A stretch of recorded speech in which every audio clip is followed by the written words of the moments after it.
Jack London was a horrible racist. He filled his works with racism.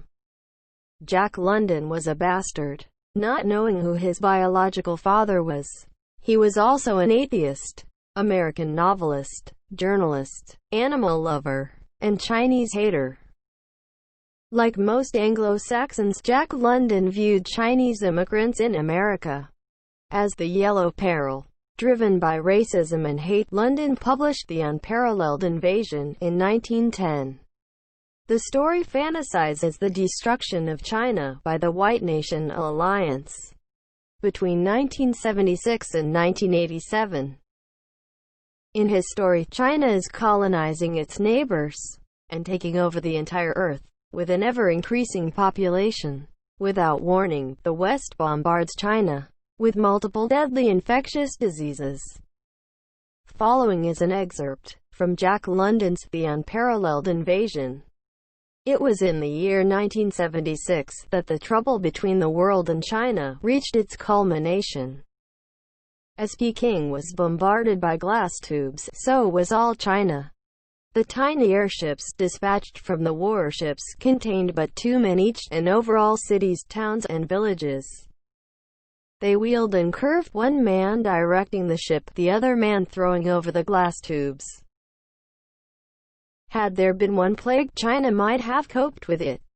But from a score of plagues, no creature was immune. The man who escaped smallpox went down before scarlet fever. The man who was immune to yellow fever was carried away by cholera.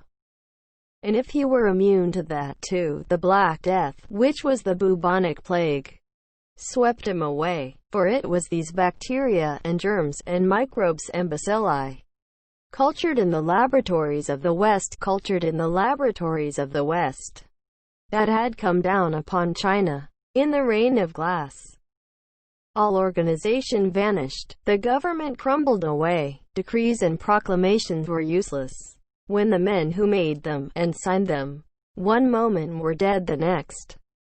Nor could the maddened millions, spurred on to flight by death, pause to heed anything. They fled from the cities to infect the country, and wherever they fled, they carried the plagues with them. The vast armies China had collected on her frontiers melted away. The farms were ravaged for food, and no more crops were planted, while the crops already in were left unattended, and never came to harvest. Such was the unparalleled invasion of China. For that billion of people, there was no hope. Pent in their vast and festering charnel house, all organization and cohesion lost. They could do naught but die. They could not escape. During all the summer and fall of 1976, China was an inferno. There was no eluding the microscopic projectiles that sought out the remotest hiding places. The hundreds of millions of dead remained unburied, and the germs multiplied themselves, and, toward the last, millions died daily of starvation. Besides, starvation weakened the victims and destroyed their natural defenses against the plagues. Cannibalism, murder, and madness reigned, and so perished China. Not until the following February, in the coldest weather, were the first expeditions made. These expeditions were small, composed of scientists and bodies of troops, but they entered China from every side. In spite of the most elaborate precautions against infection, numbers of soldiers and a few of the physicians were stricken. But the exploration went bravely on.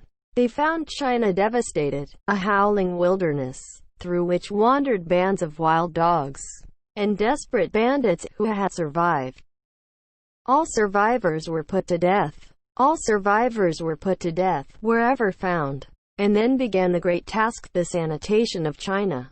5 years, and hundreds of millions of treasure were consumed. And then the world moved in, not in zones, as was the idea of Baron Albrecht, but heterogeneously, according to the democratic American program. It was a vast and happy intermingling of nationalities that settled down in China in 1982, and the years that followed. A tremendous and successful experiment in cross-fertilization. It was in 1987, the Great Truce having been dissolved, that the ancient quarrel between France and Germany over Alsace-Lorraine recrudesced. The war cloud grew dark and threatening in April, and on April 17, the Convention of Copenhagen was called. The representatives of the nations of the world being present, all nations solemnly pledged themselves never to use against one another the laboratory methods of warfare they had employed in the invasion of China. In extreme pain, London died from many serious illnesses, including scurvy in the Klondike, yaws, unspecified tropical infections and diseases, dysentery, late-stage alcoholism, and uremia. On November 22, 1916, at the age of 40, 6 years after his racist unparalleled invasion. Yet the Anglo-Saxon gang never learned. They are determined to join Jack London in his painful and untimely death. He heard this being discussed in this meeting. They will release a flu-like virus that will be genetically targeted against the Chinese population. It's racially targeted against the Chinese people. It's designed to spread like wildfire and to knock out a large number of the Chinese people. And these people in this meeting were laughing about this. They said, China will catch a cold. Those were their words. China will catch a cold. And they were laughing about the fact that these biological weapons will wreak havoc among the Chinese population. It's called the Anglo-Saxon mission. What that told me was that the reason for the name is because this is a white racist agenda for the inheriting of the new earth. It's a plan that Hitler would be proud of.